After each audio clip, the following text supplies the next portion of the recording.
Hello everyone, this is me Roshan पहाड़े।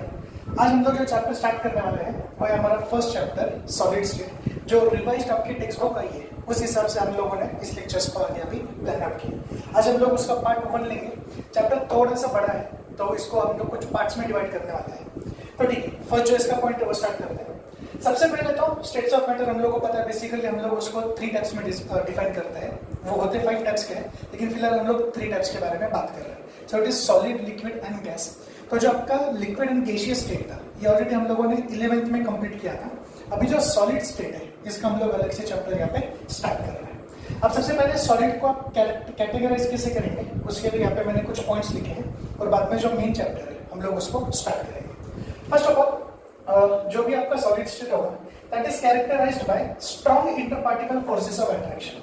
मान लीजिए अभी ये जो सॉलिड स्टेट है इसको मैंने कुछ इस तरीके से यहाँ पे ड्रॉ कर दिया। जो सॉलिड के पार्टिकल्स होते हैं तो दो पार्टिकल्स के बीच में जो फोर्स ऑफ अट्रैक्शन है वो थोड़ा सा यहाँ पे स्ट्रॉन्ग है। That is why characterized by strong interparticle, यानी कि दो पार्टिकल के बीच का फोर्स ऑफ अट्रैक्शन यहाँ पे क्या है, थोड़ा सा स्ट्रॉन्ग है। सेकेंड पॉइंट, इसकी वजह से they have definite shape and volume. तो इसका शेप जो है ये जब तक आप एक एक्सटर्नल प्रेशर अप्लाई नहीं करते तब तक इसका जो शेप है वो चेंज होता नहीं है और उसका वॉल्यूम भी हमेशा क्या रहेगा, फिर डेफिनेट रहता है।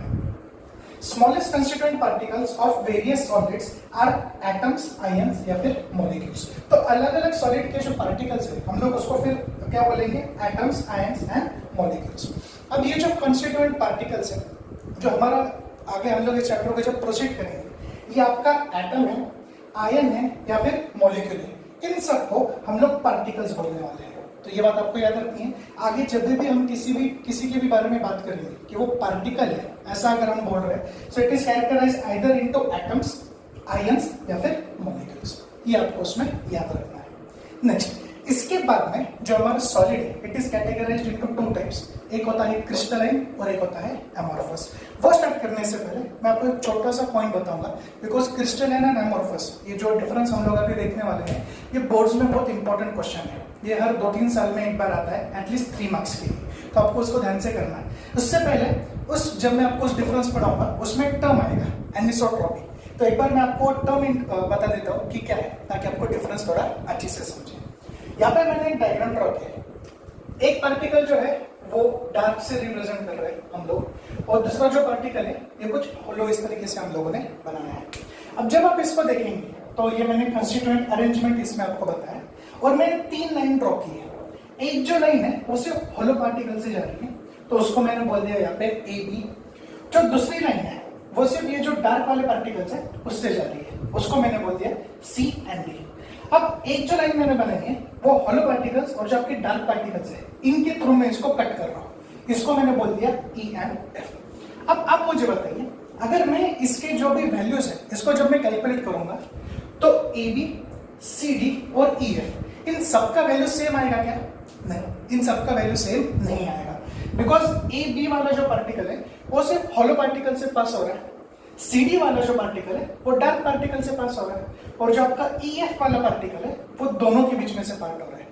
अब ये जो यहाँ पे कंसेप्ट है इसी को बोला जाता है एनिसोट्रॉपी। मतलब it is a measure of different physical properties in different directions. तो डिफरेंट डायरेक्शन की जो फिजिकल प्रॉपर्टीज आएगी ये हमेशा क्या होगी, डिफरेंट होगी। So measure of different physical properties in different directions, और ये सिर्फ क्रिस्टलाइन में होगा। अभी जब आगे मैं आपको इसका डिफरेंस क्लियर करूंगा तब आपको ये पॉइंट क्लियर होगा।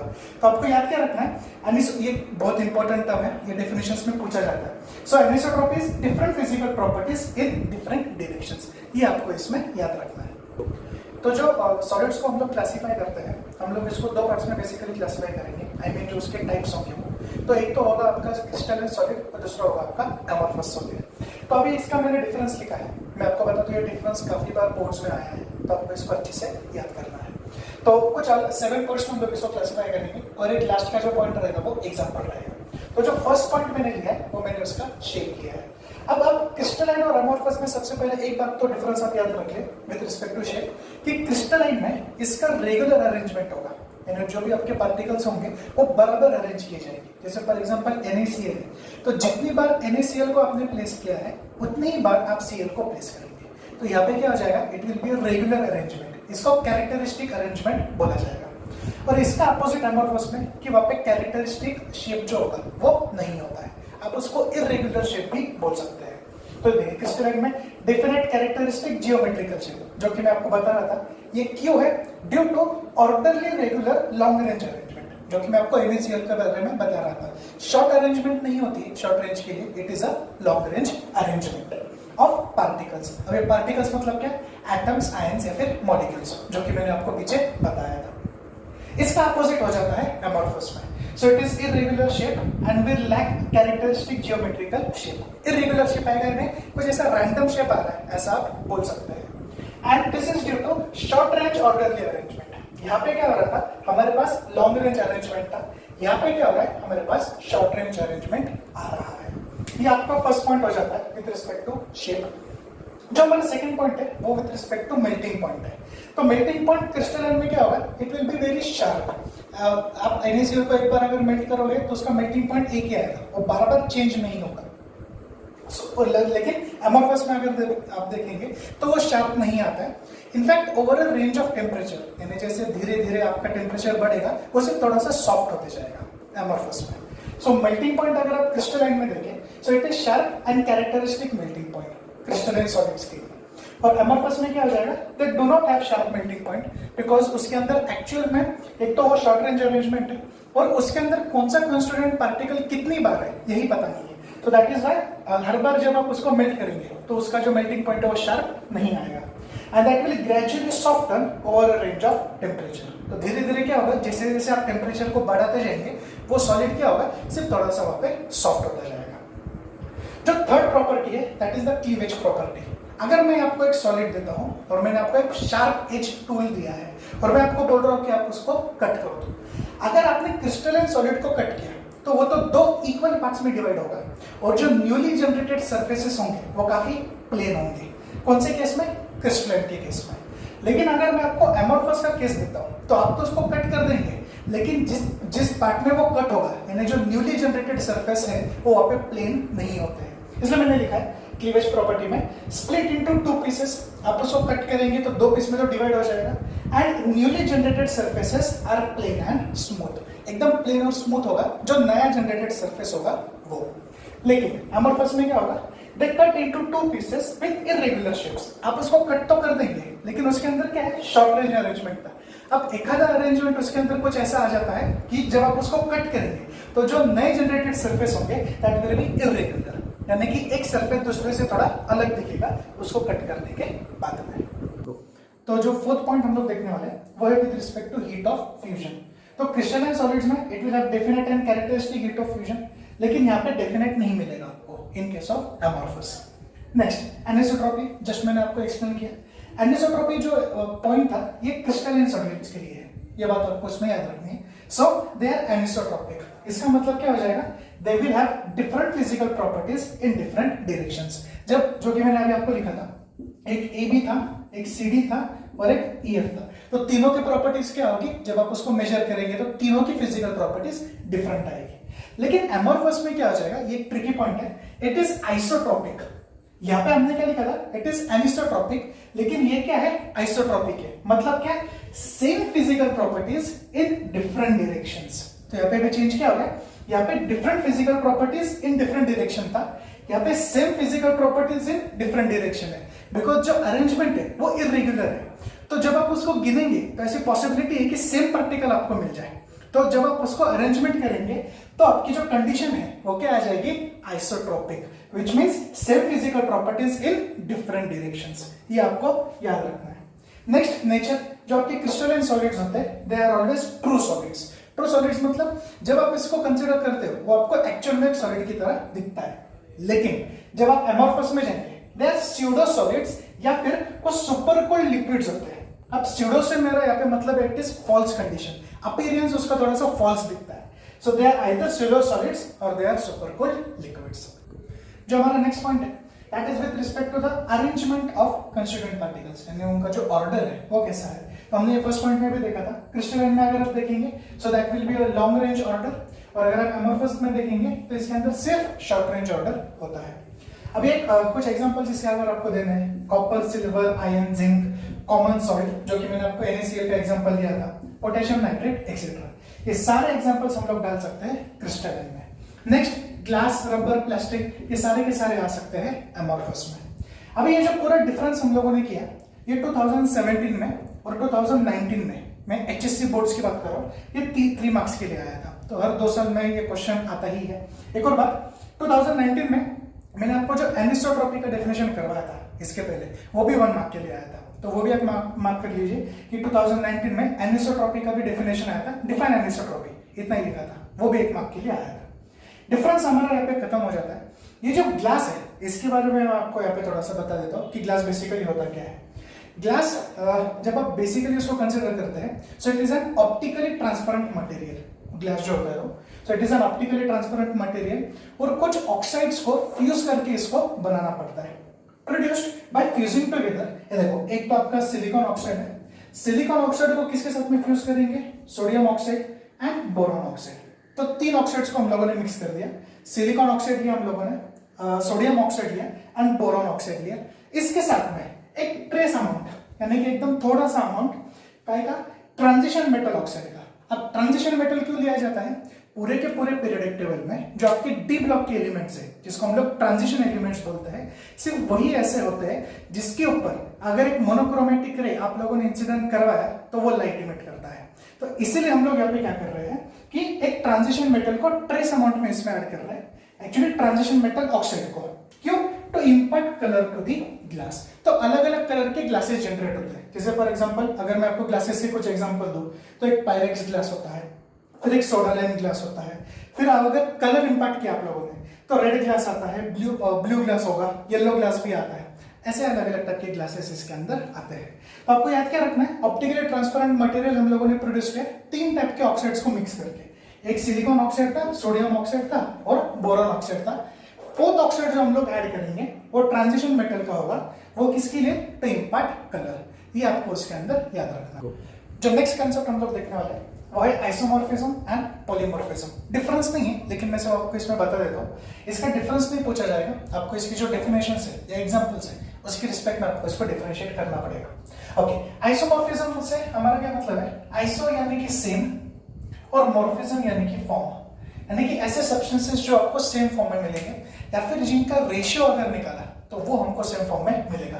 तो डेफिनेशन क्या है, 2 और मोर substances having same crystal structure, यानी कि उनका जो क्रिस्टल स्ट्रक्चर है ये क्या होगा, सेम होगा। अब उनका क्रिस्टल स्ट्रक्चर सेम है कि नहीं है ये हम लोग उसके रेशियो पे से डिसाइड करते हैं। So in the substances the chemical composition has same atomic ratio, जो कि मैं आपको बता रहा था कि ये जो सेम क्रिस्टल स्ट्रक्चर है ये आप आइडेंटिफाई कैसे करेंगे, तो हम लोग उसका जो रेशियो है वहां से इसको आइडेंटिफाई करते हैं। जैसे फॉर एग्जांपल NaF है, अब सोडियम डिफरेंट है और फ्लोरीन डिफरेंट है, अब यहाँ पे कुछ नहीं लिखा मतलब कि वो 1 है, तो सोडियम एक बार है और आपका जो फ्लोरीन है वो एक बार है, तो रेशियो क्या हो गया 1:1। एक Na के लिए एक F आप लोग वहां पे लगाएंगे तो 1:1 हो जाएगा। और MgO एक्चुअल में इसका फॉर्मेशन कैसे होता है, Mg+2 ऑक्सीजन -2, आप इसका क्रिस क्रॉस करेंगे तो फर्स्ट स्टेप में Mg2O2 मिलेगा, लेकिन 2 and 2 सेम होता है, हम उसको डिवाइड कर देते हैं तो आपके पास क्या बचा, MgO। तो हम लोगों ने यहाँ पे क्या लिखा है, MgO।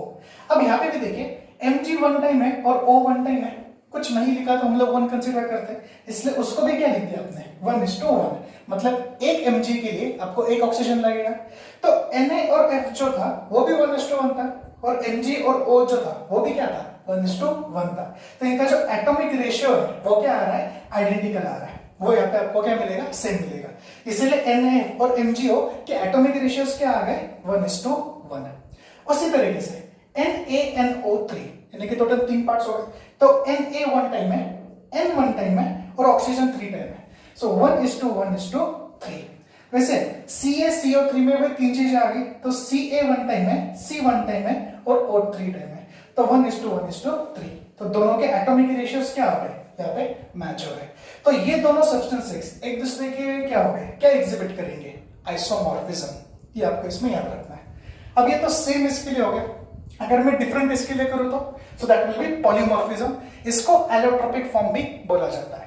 पॉलीमॉर्फिज्म को कैसे डिफाइन करेंगे आप, a single substance that exist in 2 और मोर फॉर्म्स, सिंगल ही सब्सटेंस होगा यानी केमिकली वो सेम होता है, फिजिकल अपीयरेंस में उसका फर्क पड़ेगा।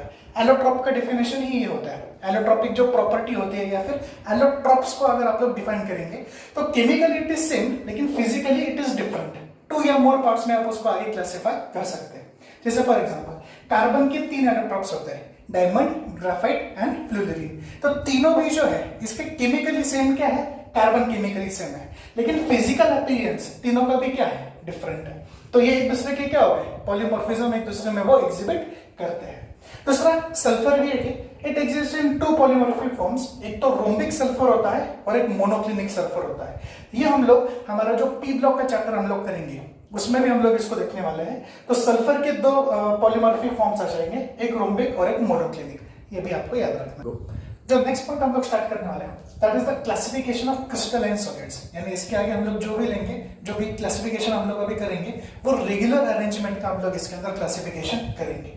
फर्स्ट टाइप है आपका आयोनिक क्रिस्टल्स। आयोनिक से आपका मतलब होना चाहिए 2 चार्जेस, ऑफ कोर्स एक पॉजिटिव और एक negative. So a constituent particle of ionic crystal, ionic crystal के जो भी पार्टिकल्स होंगे they should be charged ions. ये क्या होने चाहिए, चार्ज होने चाहिए। एक क्या होगा, कैटायन, मतलब कि पॉजिटिवली चार्ज, एंड एनायंस मतलब कि आपका नेगेटिवली चार्ज।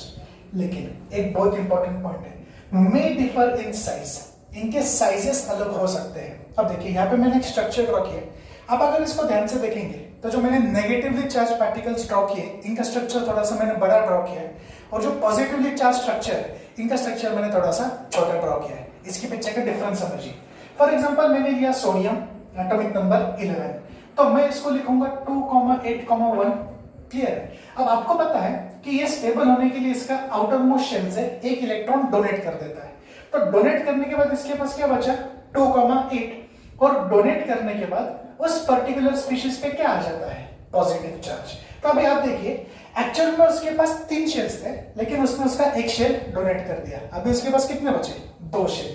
तो एक्चुअल से उसका जो स्ट्रक्चर है वो क्या हो जाता है, छोटा हो जाता है, इसीलिए हम लोग पॉजिटिव चार्ज को छोटा ड्रॉ करते हैं। तो नेगेटिव चार्ज बड़ा क्यों ड्रॉ किया, अब देखिए क्लोरीन है फॉर एग्जांपल 17 है, आप उसका इलेक्ट्रॉनिक कॉन्फिगरेशन लिखते हो 2,8,7।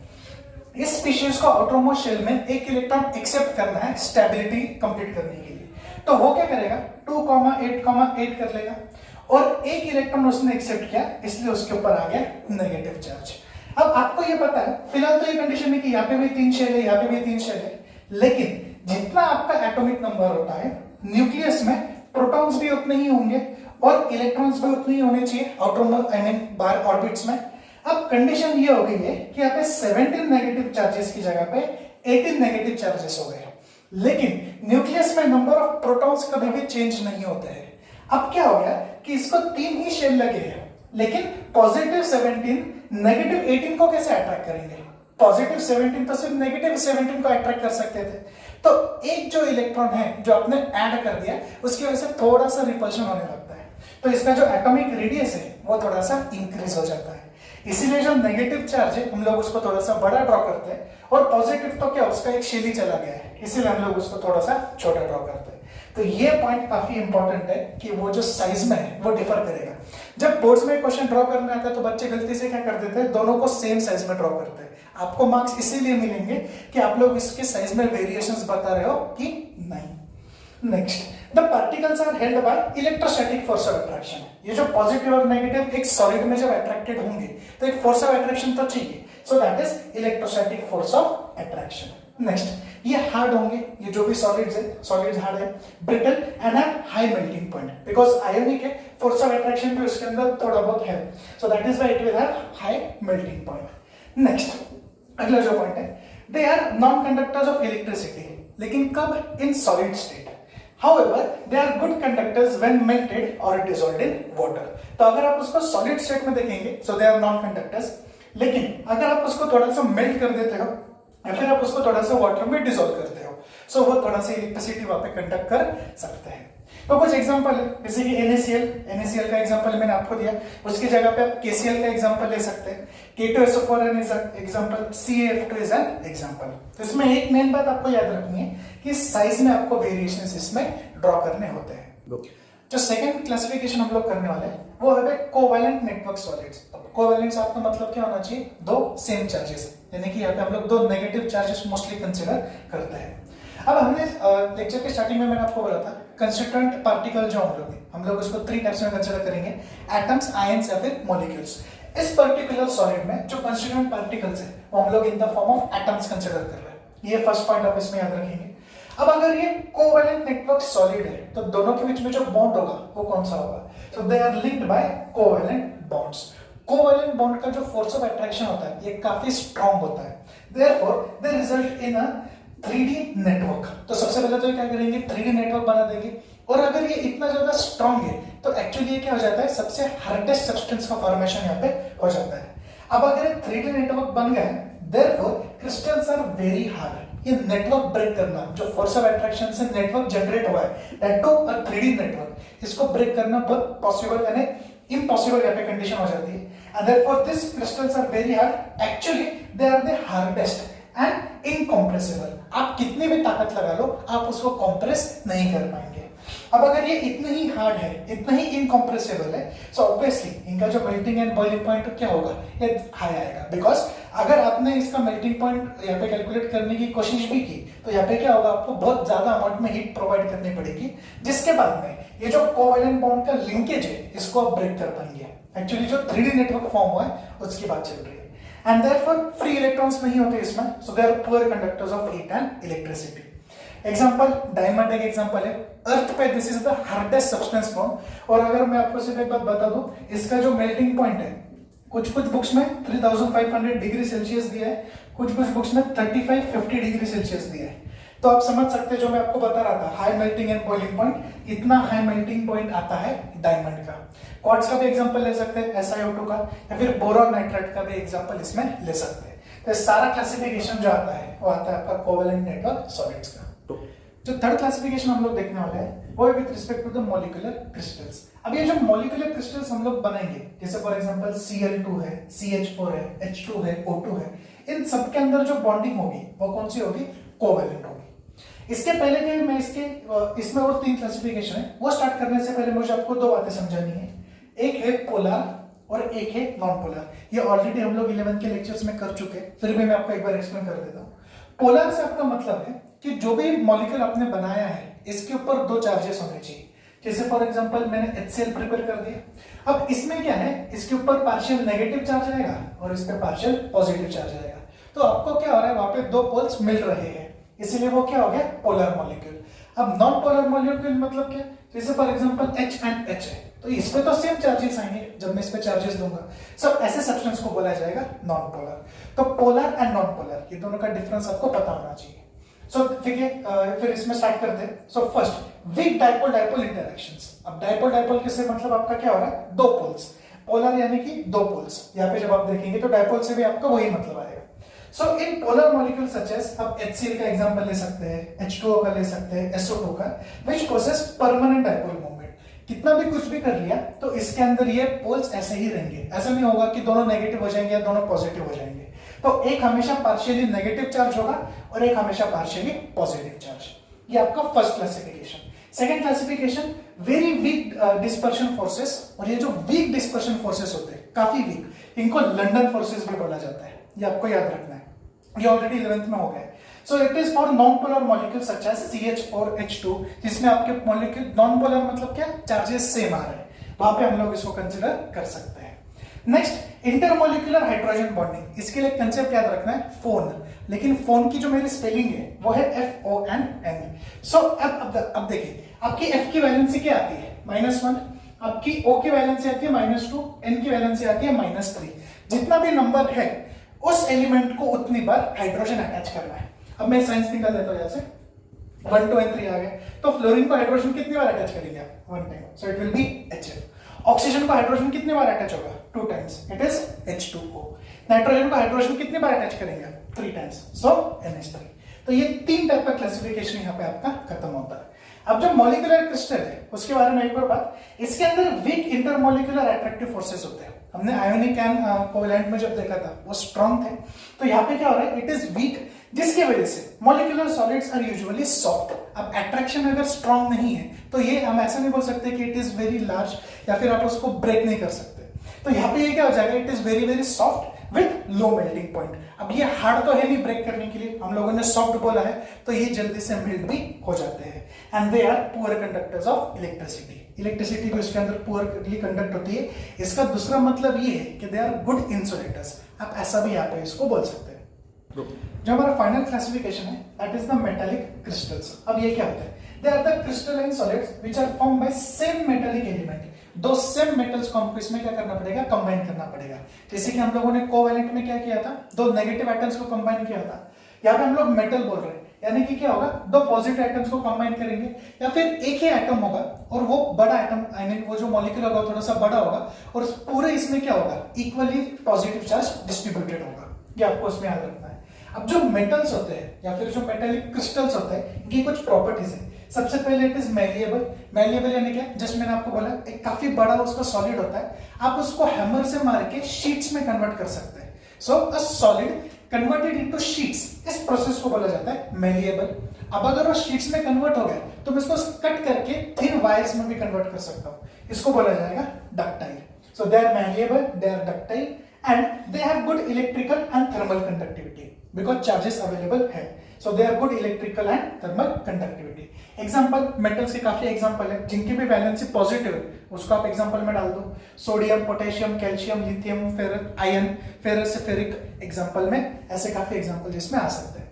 आज का लेक्चर मैं पे स्टॉप कर रहा हूँ। काफी इंपॉर्टेंट चैप्टर है वैसे, मैंने सिर्फ इंट्रोडक्शन लिया अभी, आगे और भी इसके अंदर आएगा। हम लैटिसेस के बारे में बात करेंगे, यूनिट सेल्स के बारे में बात करेंगे, 3 डेरिवेशंस भी करने हम लोगों को, और इसका जो आगे कुछ एक कोऑर्डिनेशन नंबर का भी कंसेप्ट आएगा, वो भी हमको इसके अंदर देखना है, उसके ऊपर भी काफी क्वेश्चंस आए हैं। तो ये लेक्चर तो मैं स्टॉप कर रहा हूँ। आपको अगर कुछ भी डाउट्स है उसे नीचे कमेंट सेक्शन में डालें, जितना जल्दी हो सके उतना जल्दी मैं आपको उसके आंसर्स दूंगा। Thank you.